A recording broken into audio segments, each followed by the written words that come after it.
ప్రయత్నం చేయకపోవడం, కనీసం బుజ్జగించే ప్రయత్నం కూడా చేయకపోవడం, పిలిచి మాట్లాడకపోవడం కనీసం. ఎందుకంటే విజయవాడ అంటే జనసేనకి పోతున్న మహేష్, జనసేన అంటేనే విజయవాడలో పోతున్న మహేష్ అన్నట్టు ఉండేది. జనసేన అంటే పోతున్న మహేష్ అంటే జనసేన అన్నట్టు ఉంది విజయవాడలో.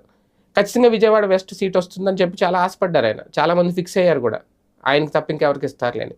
కానీ అలాంటి మొదటి నుంచి పాపం ఆయన జనసేనలో ఉండి, జనసేన పార్టీ కోసం కష్టపడి, ఆయన వెనక ఎంతమంది ప్రజలు ఉన్నారు. పొత్తులో భాగంగా బలమైన అభ్యర్థులు, పైగా ఆయన బీసీ సామాజిక వర్గానికి సంబంధించిన వ్యక్తి, ఖచ్చితంగా ఒక మంచి టఫ్ పోటీ ఇస్తారు. దానికి తోడు టీడీపీ, భారతీయ జనతా పార్టీలు సపోర్ట్ చేస్తే గెలుపు గ్యారంటీ. ఇన్ని అంచనాలు చాలా స్పష్టంగా కనిపిస్తూ ఉంటే ఆ సీటు పొత్తులో భాగంగా బీజేపీకి వెళ్ళిపోవడం, అది కూడా అక్కడ సుజనా చౌదరి లాంటి వ్యక్తిని తీసుకొచ్చి అక్కడ పెట్టడం, పోతిని మహేష్ని పక్కన పెట్టేయడం అంటే నిజంగా ఇప్పుడు ఆయన పడుతున్న బాధ ఖచ్చితంగా ఎవరు సమాధానం చెప్తారంటే పవన్ కళ్యాణ్ గారు చెప్పాలి. కాకపోతే ఆయన పూర్తిగా